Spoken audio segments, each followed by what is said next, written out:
हरिः ओम। यज्ञेन यज्ञमयजं तदेवास्थानि धर्माणि प्रथमान्यासन्न तेहनाकं महिमानः सचन्त यत्र पूर्वे साध्याः सन्ति देवाः। नाभ्या आसीदन्तरिक्षगुं शिष्णुद्योः समवर्तत पद्भ्यां भूमिर्दिशः श्रोत्रास्तथा लोकाम् अकल्पयन्। हरिओम। देखिए, मैंने अभी जो मंत्र का पाठ किया है ये पुरुष सूक्त का ही है। इसका पारायण करने का एक कारण है कि हम जब कक्षा प्रारंभ करते हैं तो उससे पहले मंगलाचरण किया जाता है। तो मंगलाचरण के रूप में हमने इसको पारायण किया और हमारे जो भी वीडियो आती है उन सब में हम मंगलाचरण के रूप में इसको पारायण, बहुत सारे मंत्रों का पारायण करते रहते हैं। ठीक है, इससे मंत्रों का अभ्यास होता है। और आज हम जो पढ़ेंगे वो पुरुष सूक्त के बारे में पढ़ेंगे। ठीक है, तो पुरुष सूक्त क्या है, पुरुष सूक्त का कहाँ का, ये पुरुष सूक्त कौन सा वेद में पाया जाता है, इसके ऊपर हम लोग चर्चा करते हैं। देखिए, ये पुरुष सूक्त जो है इसके ऊपर जो प्रश्न आने की संभावना है, कैसे कैसे के प्रश्न आते हैं उसको हम थोड़ा सा देखते हैं। पहले प्रश्न समझ में आएगा तो फिर हम इसमें पढ़ने में हमारी रुचि होगी। ठीक है, और उससे अच्छे समझ में आ जाएगा।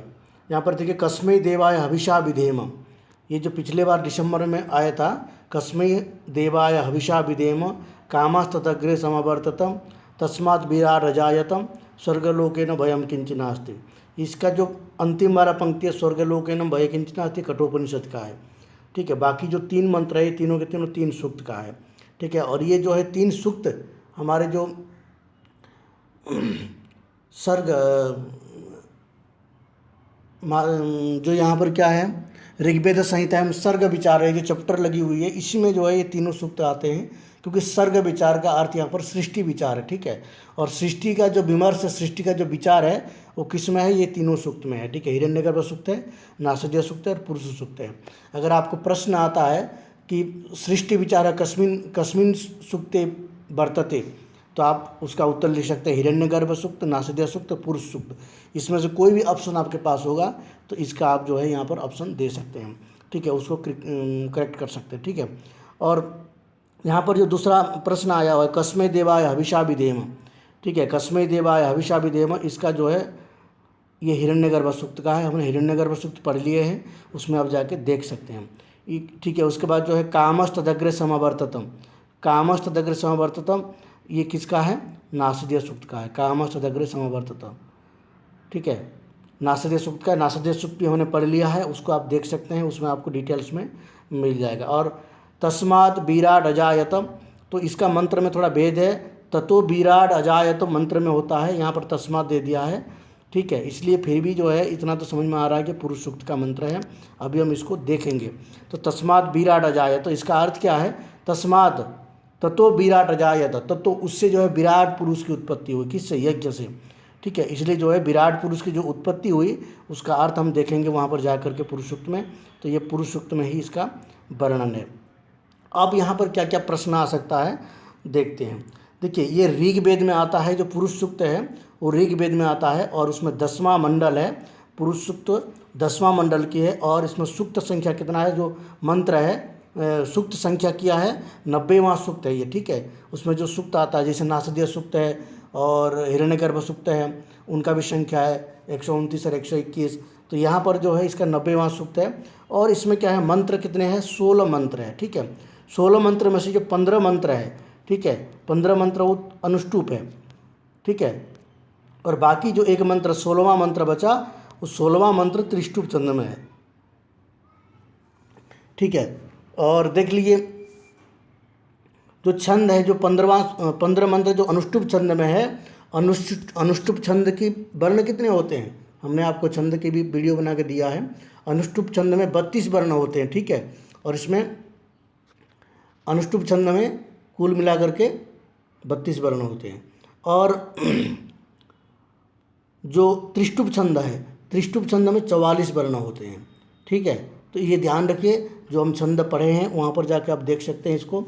और हमने इसको बार बार आपको रिवीजन करने के लिए भी कहता रहता हूँ कि छंदों को आपको पाठ्यक्रम में जो भी छंद लगे हुए हैं उसको आप याद कर लीजिए, ठीक है।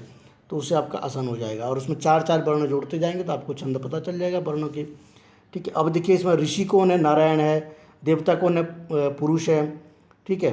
तो अगर ये प्रश्न आता है कि पुरुष सूक्त कस्मिन् मंडले वर्तते, तो ये 10वां मंडल, ठीक है। और पुरुष सूक्त कस्मिन् वेद वर्तते, तो ये ऋग्वेद, ठीक है। और पुरुष सूक्ते कति मंत्रा सन्ति, तो 16, ठीक है। ऋषि की कह ऋषि, नारायण ऋषि, कह देवता, पुरुष देवता। पुरुष सूक्तस्य छंद किम, अनुष्टुप छंद या फिर त्रिष्टुप छंद, दोनों अगर ऑप्शन में दिया है तो इनमें अनुष्टुप छंद कर सकते हैं या फिर त्रिष्टुप छंद कर सकते हैं।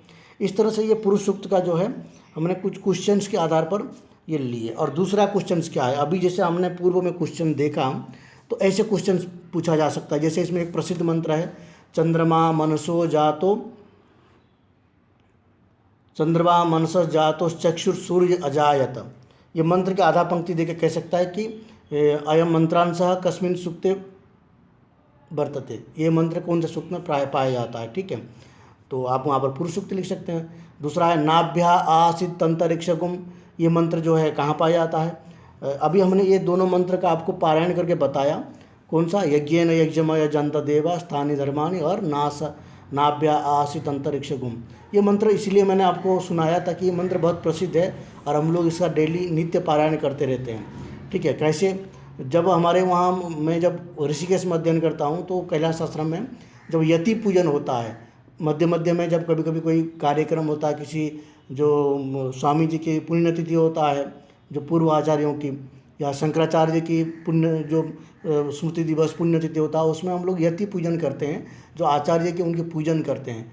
तो आचार्य की जब पूजन होता है उसी समय जो है ये मंत्रों का पारायण किया जाता है। जैसे यज्ञेन यज्ञमय जनता से शुरू होता है, इसलिए ये मंत्र मुझे याद है। ऐसे तो मैं वेदांत की छात्र हूँ तो मुझे ज़्यादा वेद का जो पारायण की विधि नहीं पता है, ठीक है। सामान्य रूप से हम जो पारायण करते हैं सामूहिक पारायण, वो सुन के हमने सीखा है, ठीक है। और दूसरा है नाभ्या आसित अंतरिक्षगुम, जब भोजन करते हैं हम लोग वहाँ पर भोजन के समय में भी यति पूजन होता है, तो ये सारे मंत्रों की पाठ होती है और उसके साथ जो है ये मंत्र का पारायण होता है, ठीक है। तो इसलिए ये मंत्र हमको काफ़ी याद है, ठीक है, इसलिए मैंने ये आपको सुनाया। इसी तरह से आपको सारे मंत्रों की आवृत्ति करते रहना है, और यूट्यूब में बहुत सारे वीडियो आपको मिल जाएंगे मंत्र आवृत्ति करने में, तो उनको देख करके भी आप इन मंत्रों को आवृत्ति कर सकते हैं। लेकिन आवृत्ति करना बहुत आवश्यक है, ठीक है। जितने भी जो 3 सूक्त लगा हुआ है, 3 सूक्त से आपको 1 या 2 प्रश्न तो आना ही है, ये निश्चित है। और ये आपके जीवन के उपयोगी के लिए भी है। आगे भी आपको जब टीचिंग लाइन में जाएंगे, स्कूल कॉलेज में जाएंगे, तो ये मंत्र बहुत काम में आएंगे, क्योंकि हम लोग सब संस्कृत की छात्र है, तो पुरुष सूक्त तो हर किसी को आना चाहिए, ठीक है, पारायण विधि के साथ आना चाहिए। मैं इसको पारायण कर लेता हूँ सामान्य रूप से, लेकिन मुझे उतना बढ़िया स्वर से नहीं आता है, ठीक है, क्योंकि मैंने वेद का जो पदपाठ आदि मैंने पढ़ा नहीं हूँ, ठीक है। अब देखते हैं और इसमें दूसरा क्या क्या मंत्र है। जैसे चंद्रमा मनसो जात, इस मंत्र में क्या कहा है, चंद्रमा जो है मन से प्रकट हुआ, किसकी मंत्र से, विराट पुरुष की। अब हम इसमें चर्चा करेंगे कि इस सभी मंत्रों का थोड़ा थोड़ा अर्थ के ऊपर भी चर्चा करेंगे, क्योंकि ये बहुत ज़रूरी है। एक बात मैं आपसे कहना चाहता हूँ कि जब आप पढ़ने के लिए बैठते हैं ना, जो हमारे इस वीडियो को देख रहे हैं, जब आप पढ़ने के लिए बैठते हैं तो आप टाइम मत गिनिए कि कितना समय निकल गया है, समय को मत देखिए, ठीक है। जैसे एक छोटा शिशु होता है ना, अपने माँ की गोद में बैठता है और स्तनपान करता है, दुग्ध का पान करता है, तो वो ये नहीं गिनता है कि मैंने कितना बूंद स्तन पिया, कितना बूंद जो है मैंने दुग्ध पिया, वो नहीं गिनता है, ठीक है।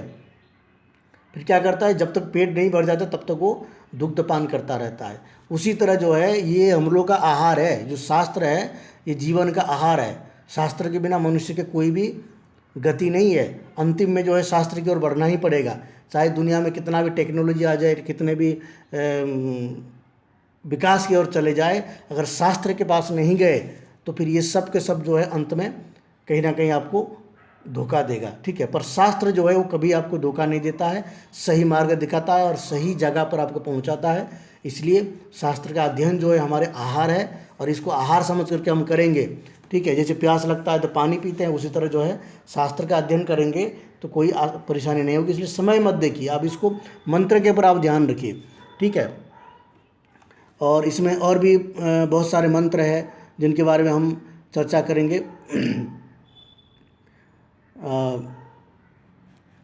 हाँ, और इसमें एक मंत्र ये भी है, इसमें एक मंत्र ये है, यत् पुरुषेण हविषा देवा यज्ञमतन्मत। उसमें कहा गया है कि बसंतस्यासीत राज्यम ग्रीष्म इत्मः शरदभि, ये मंत्र है। तो इसमें कहा गया है कि उस यज्ञ से जो है बसंत ऋतु, उस यज्ञ में बसंत ऋतु घृत है और ग्रीष्म ऋतु ईंधन है और शरद ऋतु हबी है। तो ये प्रश्न पूछा जा सकता है कि पुरुष सूक्त में, पुरुष सूक्त बसंत ऋतु कौन है, घृत है, ईंधन है कि हबी है, या फिर बसंत ऋतु को घृत किस सूक्त में कहा गया है, ये भी प्रश्न आ सकता है। और ग्रीष्म ऋतु को ईंधन किस सूक्त में कहा गया है, तो उसका भी उत्तर हो जाएगा आपका पुरुष सूक्त, ठीक है। और शरद ऋतु को हबी किस सूक्त में कहा गया है, ये भी प्रश्न कर सकता है, तो उसका भी उत्तर हो जाएगा आपका पुरुष सूक्त। इसी तरह से जो है, और यहाँ पे कोई भी मंत्र जो है दे सकता है, किसी मंत्र का अंश दे सकता है और पूछ सकता है कि ये मंत्र जो है किस सूक्त का है, ठीक है। तो इसलिए जो है इसको अच्छे से अध्ययन करेंगे। आगे देखते हैं, थोड़ा अर्थ भी की चिंतन होगा। और भी यहाँ पर जो है प्रश्न आ सकता है, कस्मिन् सूक्ते चतुर्णाम वर्णानाम विवेचनम वर्तते।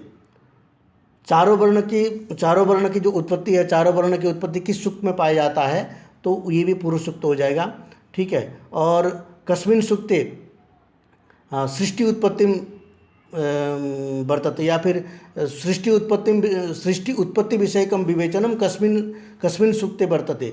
तो इसका भी क्या हो जाएगा, सृष्टि उत्पत्ति का हम अभी विचार करेंगे कि सृष्टि उत्पत्ति की जो विवेचन है वो इसी सूक्त में मिलता है, पुरुष सूक्त में। और ब्राह्मणस्य मुखम आसीत, ये भी एक मंत्र है यहाँ पर, ब्राह्मणस्य मुखम आसीत, ब्राह्मणस्य मुखम आसीत बाहुराजन्य कृतः उरु तदस्य यद्वैश्य पद्भ्याम शूद्र अजायत। चारों वर्ण की उत्पत्ति इसमें कहा गया है। तो ब्राह्मणस्य मुखम आसीत, ब्राह्मण जो है मुख से उत्पत्ति हुआ, और बाहु से राजा उत्पत्ति हुआ, और उरु से वैश्य उत्पत्ति हुआ, और शूद्र से अजायत, शूद्र जो है पाद से उत्पन्न हुआ, ये यहाँ पर कहा गया है, ठीक है। तो इसी प्रकार जो है मंत्रों में बहुत सारे विषय, तो उनको भी हम चर्चा करते हैं। और ऐसे तो हमने मंत्रों की जो सारांश है वो आपको बता दिया है, और आपको बहुत इंटरेस्टिंग लगेगा आगे पढ़ने के लिए, इसलिए आगे हम मंत्रों के अर्थ को, सहस्रशीर्षा पुरुष सहस्राक्ष सहस्रपाद सभूमिर्विश्वतो वृत्वा त्यतिष्ठत् दशांगुलम, ये मंत्र का मूल है। सहस्रशीर्षा पुरुषः सहस्राक्ष सहस्रपाद सभूमिं विश्वतो वृत्वा त्यतिष्ठत् दशांगुलम, ठीक है। अब इसका हम लोग थोड़ा सा अर्थ देखते हैं। सहस्र शीर्ष पुरुषः, जो परम विराट पुरुष है, सहस्र शीर्ष वाला, ठीक है। सहस्र शीर्ष पुरुषः, सहस्राक्ष सहस्रपाद, सहस्र आँख वाला, ठीक है, जिनका हजारों आँख वाला है, और सहस्रपाद सभूमिम, वह पृथ्वी को और से व्याप्त करके 10 अंगुल अधिक होकर के ब्रह्मांड से स्थित है, और ब्रह्मांड के भीतर और बाहर दोनों से स्थित है। ये जो कहता है इसी मंत्र में, जो पुरुष है, जो विराट पुरुष है, वो सहस्र आँख वाला है, सहस्र पाद वाला है, सहस्र भुजाएं वाला है, ठीक है। जैसे अर्जुन ने, आपने देखा होगा भगवत गीता में, अर्जुन ने अनेक वक्त्र नयनम अनेकाद्भुत दर्शनम अनेक दिव्याभरणम दिव्य अनेक जितायुधम, ठीक है, दिव्यमालम वरदनम। इसी श्लोक में जो है ये 11वां एकादश अध्याय है गीता का, उसमें जो है अर्जुन ने इसका बहुत अच्छा सुंदर व्याख्या किया है, भगवान की विराट स्वरूप को दर्शन करके। वही बात यहाँ पर भी कहा जा रहा है कि सहस्राक्ष सहस्त्रपाद, सहस्त्र बाहु वाले हैं, सहस्त्रपाद वाले हैं, वही विराट पुरुष है। ये मंत्र याद रखें, सहस्र शीर्ष पुरुषः सहस्राक्ष सहस्त्रपाद सभूमिम विश्वतो वृत्या त्यतिष्ठत् दशांगुलम, ठीक है, 10 अंगुल अधिक होकर के प्रकट हुई। ये मंत्र आपको याद होना चाहिए ताकि परीक्षा में आए तो इसको कर सकते हैं। पुरुष एवेदम सर्वम यद्भूतम यच्च भव्यम उतामृतत्वस्येषणो यदन्नेनातिरोहति, ठीक है। अब इस मंत्र को देखिए, इस मंत्र में क्या कह रहा है? इदम सर्वम, यह सब कुछ दृश्यमान जगत, ये जो सब कुछ दृश्यमान जगत है, पुरुष एवेदम सर्वम यद्भुतम यच्च भव्यम, जो कुछ भी भव्य है, जो कुछ भी दिख रहा है आपको, जो कुछ भी भव्य है, भूत है, जो कुछ भी हो चुका है, जो कुछ भी होने वाला है, भव्य और भूत और भविष्य, ठीक है। तो वो सब कुछ जो है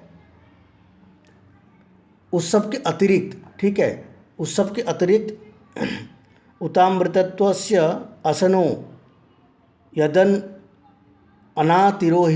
तिरोहयति, ठीक है, उन सब से अतिरिक्त जो पुरुष है वो क्या है? वो अविनाश स्वरूप है, ठीक है। उसके बाद देखिए,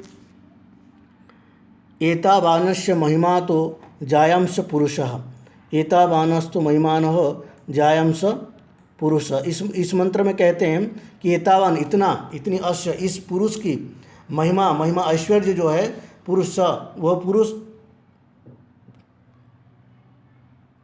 वह पुरुष जो है इस महिमा से ही बड़ा है। जैसे परमात्मा की महिमा है ना, उस महिमा का गुणगान कोई नहीं कर सकता है। वेद तो उस महिमा का गुणगान जो है कुछ अंश तक करते हैं, भाव प्रदान है यहाँ पर, और उसके अतिरिक्त भी उस परमात्मा का महिमा बहुत कुछ है जिसका वेद भी बखान नहीं कर सकता। इसलिए यतो वाचो निवर्तन्ति, ये कहते हैं कि यतो वाचो निवर्तन्ति, जिससे जो है वेदों ने जिसका गुणगान किया है वो भी जो है उन सबकी जो वास्तविक गुणों को गान नहीं कर सकता है, क्योंकि उससे भी बहुत कुछ है, ठीक है। उसके बाद देखिए, त्रिपाद ऊर्ध्वम उदयित पुरुषः पादोस्येह भवत् पुनः ततो विश्वं व्यक्रामत शासना नशने अभि।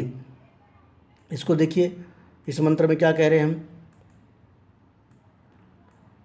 त्रिपाद पुरुष, त्रिपाद जो तीनों पादों से युक्त, 3/4 भाग के साथ जो पुरुष है वो तीनों पादों से युक्त हुए, और ऊर्ध्ववर्ती या द्विलोकवर्ती, ऊपर की ओर उठा गया, ठीक है। फिर अश्यपादः, 1/4 जो पाद है वो कहाँ है? वो धरती में भी है, ठीक है। शासनासने, भोजन करने वाला, जो चेतन वर्ग है, जो अचेतन वर्ग है, जो चेतन वर्ग है, उन सब से वो व्याप्त है, ठीक है, अभी पर्यंत।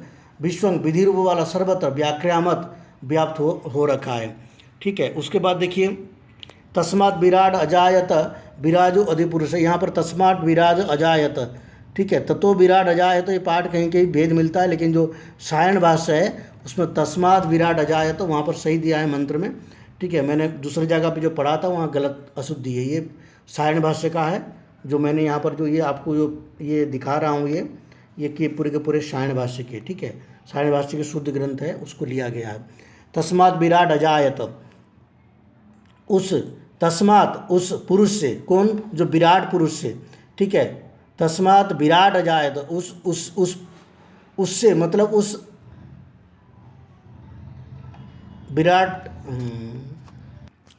हाँ देखिए यहाँ पर तस्मात् उस विराट पुरुष से, ठीक है ना, उस विराट पुरुष से प्रथम कौन उत्पत्त हुआ? जगत, ठीक है ना। तस्मात् विराट अजायत विराजो आदिपुरुषः, ठीक है, जो आदिपुरुष था, विराट, जो विराट पुरुष है, अधिपुरुष अधिष्ठाता के रूप में पुरुष, जीवात्मा, ठीक है, उस परमात्मा से ही जीवात्मा की उत्पत्ति है।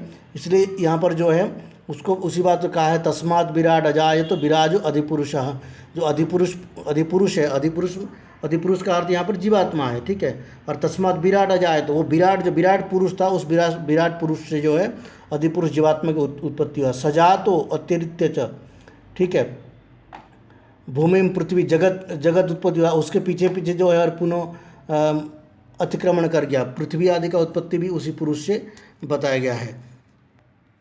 आगे देखिए, यत्पुरुषेण हविषा देवा यज्ञमंतन्मत बसंतो अश्यासित राज्यम ग्रीष्म इद्मः शरत हविः, ठीक है। इसमें देखिए, यत्पुरुषेण हविषा देवा, यत्पुरुषेण हविषा देवा,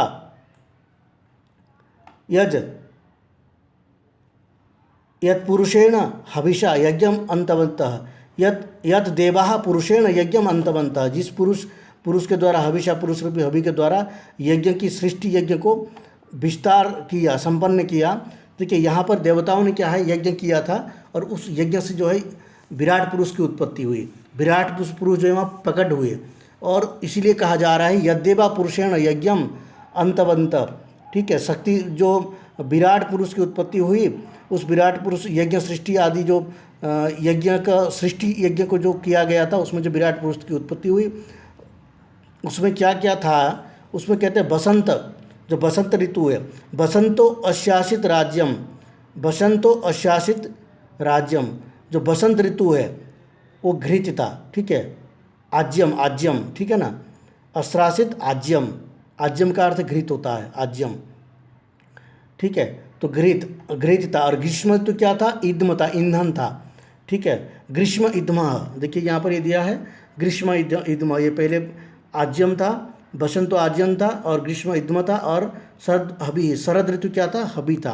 तो ये मैंने पहले भी आपको बताया था कि ऐसे मंत्र पूछा जाता है कि इसमें ग्रीष्म ऋतु क्या था, ईंधन था, और हबी कौन था, शरद ऋतु था, और आज्यम कौन था, घृत कौन था, बसंत ऋतु था, ठीक है। इसी तरह से जो प्रश्न भी पूछा जाता है।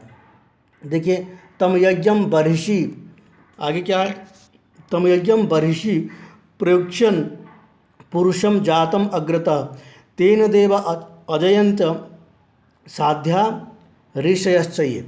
इसको देखते हैं इस मंत्र का अर्थ। अग्रज जातम, अग्रज सर्वप्रथम जो है जातम उत्पन्न हुआ, तम यज्ञम, उस यज्ञ अर्थात यज्ञ से पुरुष, जो पुरुष उत्पन्न हुआ, उसको कुशाओं पर प्रोक्षण करके, जल सिंचन करके अभिषेक किए, ठीक है। प्रोक्षयति पुरुष देवा, देवताओं ने ये साधे, जो प्रजापति आदि सृष्टिकर्ता, उन्होंने ऋषियों ने, यज्ञकर्ताओं ने यजन किया, ठीक है। इस तरह से जो है यहाँ पर इस मंत्र का वर्णन है। इस मंत्र को ध्यान रखना, क्या है इसका मंत्र का, तम यज्ञम बर्हिषि प्रोक्षण, ब्रीहि का प्रोक्षण किया गया इस मंत्र है। तम यज्ञम बर्हिषि प्रोक्षण पुरुषम जातम अग्रतः, ठीक है। इसमें जो है ब्रीहि से जो पुरुष की उत्पत्ति हुई, जो जीव की उत्पत्ति हुई, उसका प्रोक्षण किया, ठीक है। तस्मात् यज्ञात सर्वभूत तस्मात् यज्ञात सर्वभूत संभूतम पृष्ठदाज्यम, पृषत आज्यम पशुन तांश्चक्रे वायव्य नारण्यन ग्राम्याश्च। यहाँ पर जो विराट पुरुष के वर्णन है इस सूक्त में, और सृष्टि प्रक्रिया की जो बातें कही गई है विषय में चर्चा किया गया है। सर्वभूत तस्मात्, सर्वभूत जिसमें सभी कुछ होम हवन आदि कर दिया गया, ठीक है। उस यज्ञ से किया है पृषत आज्यम, दधि मिश्रित घृत इकट्ठा किया गया, ठीक है। जैसे जो होम किया जाता है, यज्ञ किया जाता है, उसमें जो घृत आदि से हवन किया जाता है, उसमें जो बच जाता है उन सबको जो इकट्ठा किया जाता है, ठीक है। जैसे मंत्र का आहुति देते हैं ना, मंत्र आहुति देने के बाद उसका कुछ अंश जो है एक पात्र में रखते हैं, ठीक है। आपने देखे होंगे जब पंडित जी आते हैं आपके घरों वगैरह में, तो वहाँ पर कुछ अंश जो है उसमें एकत्रित करते हैं उस घृत का। तो उन सबको इकट्ठा किया गया, दधि मिश्रित घृत को, और उसमें वायु में विचरण करने वाले, अंतरिक्ष में विचरण करने वाले वन पशुओं, जंगलों और इन सब का जो है उत्पत्ति उसी से हुआ, इसी मंत्र से कहा गया है। तो पशु पक्षियों की जो उत्पत्ति है, वन में विचरण करने वाले, वायु में विचरण करने वाले, उन सब का उत्पत्ति किससे हुआ, इस मंत्र में कहा गया है, और ये पुरुष सूक्त में कहा गया है, ठीक है। विराट पुरुष से हुआ, ठीक है। तस्मात् यज्ञात सर्वभूत ऋचः सामान्य जगजिरे छंदांश जगजिरे तस्मात् यजस तस्मात् अजायत, ठीक है। यह मंत्र को देखिए, 9वां मंत्र है ये, और ये सब मंत्र को आपको पारायण करते रहना है, और इससे आपको समझ में अच्छे से आ जाएगा, ठीक है। सर्वभूत जिसमें सभी कुछ हवन कर दिया गया, ऐसे तस्मात् यज्ञ से, ऋच ऋचाएँ, सामानी साम, छंदांसी जगजीरे तस्मात् यजु तस्मात् अजाय, ऋचः सामानी यज्जीरे, ऋचः ऋचा की उत्पन्न हुई, ठीक है। उस किससे, जहाँ पर उस यज्ञ से जिसमें सभी कुछ हवन कर दिया गया, तस्मात् यज्ञात, उस यज्ञ से ऋचः ऋचाएँ, सामानी साम यज्ञिरे उत्पन्न हुआ, ठीक है। तस्मात् उससे छंदांशी, गायत्री आदि जो छंद है, जो गायत्री आदि जो यहाँ पर छंद हमारे पाठ्यक्रम में लगा हुआ, ये सारे छंद है, वो सारे छंद उत्पन्न हुए। तस्मात् उससे यजुर्वेद के मंत्र उत्पन्न हुए, ठीक है, अजायते। तो यहाँ पर प्रश्न आ सकता है कि यजु के मंत्र किस यजु मंत्र की उत्पत्ति किस सूक्त में वर्णन है, ठीक है, तो आप कह सकते हैं पुरुष सूक्त में। ठीक है, ऋचाओं की उत्पत्ति किस सूक्त में वर्णन है, तो ये भी पुरुष सूक्त हो जाएगा। और तस्माद छंदांश, छंद की उत्पत्ति किस सूक्त में वर्णन है, ठीक है, तो वो ये भी हो जाएगा क्या, पुरुष सूक्त। अगर पूछा जाए कि छंद का, सामवेद का, यजुर्वेद का उस पर उत्पत्ति किससे हुआ, तो यज्ञ से हुआ है। ठीक है, इसलिए वहाँ पर मैंने आपको मंत्र बताया था, यज्ञेन यज्ञमय अध्ययंत देवा। ठीक है, देवताओं ने यज्ञ किया था। ठीक है, तो उस यज्ञ से ये सब उत्पत्ति हुई है। इसीलिए तस्मात् अजायंत ये के चोभयायत हम गावो हो जगजिरे तस्मात् जाता अजावयः। ठीक है, अब ये मंत्र को देखते हैं। यहाँ पर देखिए तस्मात् अश्वाहा, उससे अश्व, अजायत अश्व का अश्व प्रकट हुए, ये चेच उभयादतः तस्मात् यह गावः जगजीरे, गावः देखिए यहाँ पर जो है गायें जगजीरे उत्पन्न हुए। ठीक है, तस्मात् अजावयः बकरियाँ उत्पन्न हुई।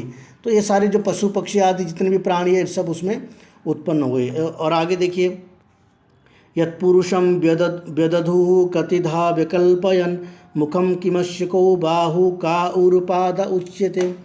ठीक है, इस ये मंत्र बहुत महत्वपूर्ण है। यत्पुरुषं व्यदधुः कतिधा विकल्पयन्। ठीक है, अब देखते हैं इसको। यत जिस समय पुरुष, ठीक है, विराट पुरुष जो है व्यदधुः विभक्त किया गया, मतलब उनकी जो अलग अलग अंगों को दर्शन किए देवताओं ने। ठीक है, कतिधा कितेम भागों में, कितने रूपों में, विकल्पयन् विविध रूपों में कल्पित किया। और उसको परम जो विराट पुरुष है उसको भाग तो नहीं कर सकते, काट कूट करके थोड़ी ना भाग कर सकते हैं। तो इसलिए जो है उसको क्या क्या उसका अलग अलग अंगों को दर्शन किया। तो जब दर्शन किया तो यत पुरुषम व्यदधुः कतिधा विकल्पयन्। ठीक है, अस्य मुखम किम कतिधा विकल्पयन्, जब कितने कितने भागों में कल्पित किया, विविध रूपों विविध भागों में कल्पित किया, तो मुखम मुख किम, मुख क्या था, इसकी मुख क्या था, उसकी बाहु क्या था, और उसकी उरु जंघाएं कौन थी, और उसका पाद क्या था, उच्चते, ये इस मंत्र में कहा गया है।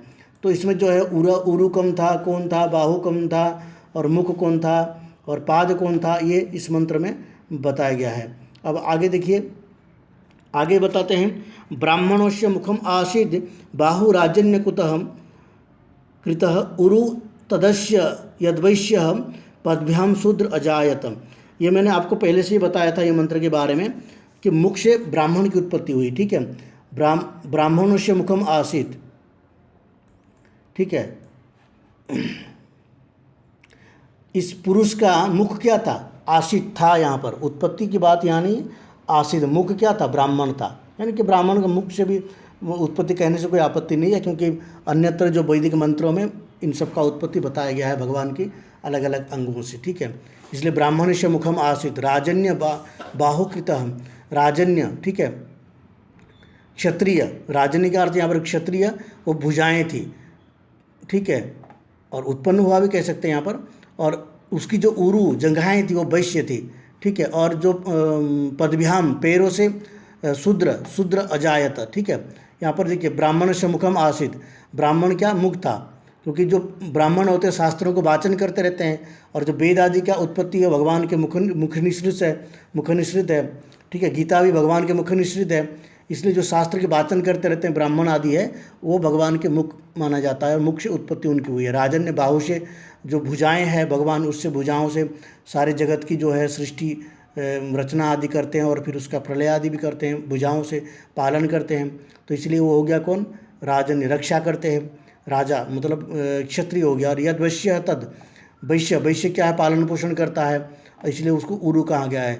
अगर किसी का उरु कमज़ोर हो तो वो खड़े नहीं हो सकता है, तो जो संसार के पालन पोषण कैसे करेगा, इसलिए जो वैश्य बन करके भगवान उसका पालन पोषण करते हैं। पद्भ्याम शूद्र अजायते, और शूद्र जो पैर है वो सेवा करता रहा है सभी का, सभी को धारण कर रखा है, पूरे ब्राह्मणों को धारण कर रखा है, मतलब मुख को धारण कर रखा है, विराट पुरुष को धारण कर रखा है, पाद को धारण कर रखा है, उरु को धारण कर रखा है, यानी कि सभी का सेवा करने वाले शूद्र होता है।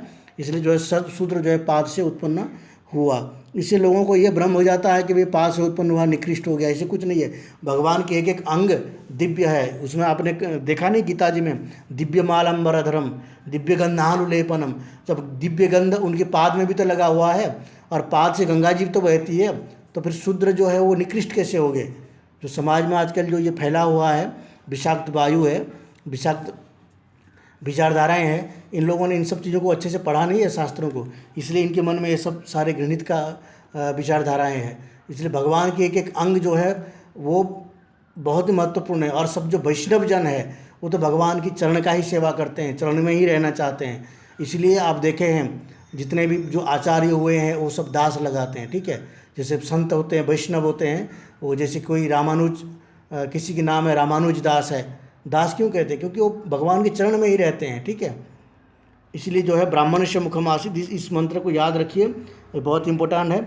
उसके बाद देखिए चंद्रमा मनसो जात चक्षु सूर्य अजायत, चंद्रमा मन से जो है चंद्रमा की उत्पत्ति हुई, और चक्षु जो है सूर्य अजायत, चक्षु से सूर्य की उत्पत्ति हुई।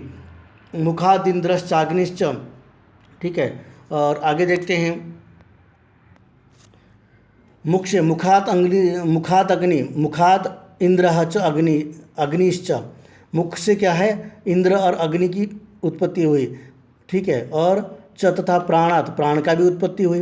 प्राणात वायु अजायत, मुख से ही इन सब का उत्पत्ति हुई, ठीक है। अब आगे देखते हैं, आगे वही मंत्र है, नाभ्या आसित अंतरिक्षगुम शिष्णोद्यो समवर्ततम पद्भ्याम भूमिर्दिशा श्रोत्राम तथा लोकाम अकल्पयन।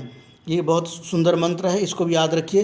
ये भोजन के समय में भी इसको पढ़ा जाता है, ठीक है। हम लोग तो वहाँ पाठ करते थे जब वहाँ भोजन एकत्रित होकर भोजन किया जाता है कैलाश आश्रम में, तो जब मंत्र का उच्चारण किया जाता है तो उसमें ये मंत्र भी आता है, उच्चारण करते हैं, ठीक है। अब इसका अर्थ देखते हैं, नाभ्या, नाभि से, ठीक है। नाभ्या आसित अंतरिक्षम, नाभि से अंतरिक्ष की उत्पत्ति हुई, ठीक है। और शिष्णु, शीर्ष से, सिर से द्युलोक की उत्पत्ति हुई, अंतर जो द्युलोक समवर्त उत्पन्न हुआ, ठीक है, अद्भुत हुआ। और पद्भ्याम, पैरों से भूमि की उत्पत्ति, श्रोत्रान, कान से, श्रोत्रान कान से दिशाएं उत्पन्न हुई, क्योंकि दिशाएं श्रवण का वाचक है, ठीक है। उस प्रकार लोगों की अकल्पयन, कल्पित किया गया, कल्पना की सृष्टि, इस प्रकार से जो है देवताओं ने उस विराट पुरुष में दर्शन किया। पहले नहीं था, उस समय उत्पन्न हुआ, ये बात नहीं है। वहाँ पर क्या है, यज्ञ हुआ, यज्ञ से जो विराट पुरुष की उत्पत्ति हुई, विराट पुरुष ने दर्शन दिए, जैसे अर्जुन को दर्शन दिए थे गीता जी में, ठीक है।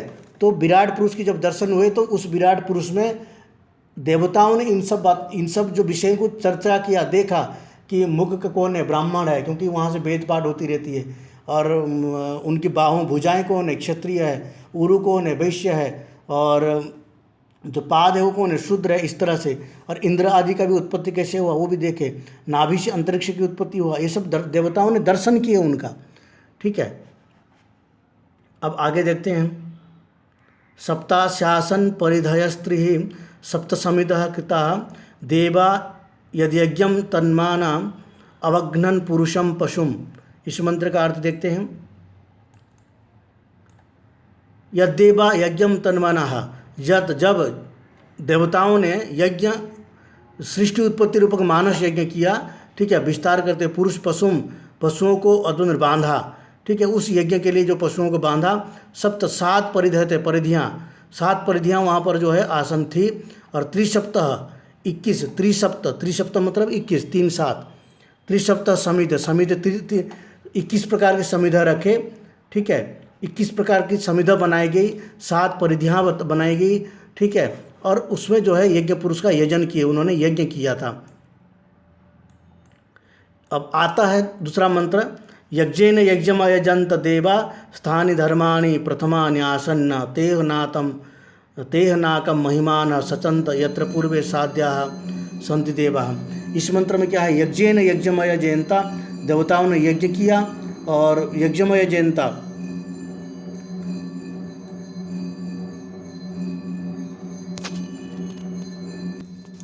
इस मंत्र में कहते हैं कि यज्ञेन यज्ञमय जनता देवा, ठीक है, यज्ञेन यज्ञमय जनता, देवताओं ने यज्ञ के द्वारा जो है यज्ञ पुरुष, जो विराट पुरुष है, उनका यजन किया। और धर्म नियम आदि सबसे मुख्य जो अंग है, उन सबसे देवताओं ने विराट पुरुष का यजन किया। महिमाशाली जो परमात्मा है, विराट पुरुष है, उनका यजन किया था। तो इसी से जो है, इसी मंत्र से जो है देवताओं की यज्ञ भी सिद्ध होती है। और ये मंत्र बहुत ही महत्वपूर्ण है, यज्ञेन यज्ञमय जंत देवा स्थानि धर्माणि प्रथमान्यासन तेह नाकम महिमानः सचंत्रेत्र पूर्वे साध्याः संति देवाः। देवताओं ने ये यज्ञ किया था और यहीं पर जो है 16 मंत्र संपूर्ण होता है और पुरुष सूक्त भी यहीं पर संपूर्ण होता है।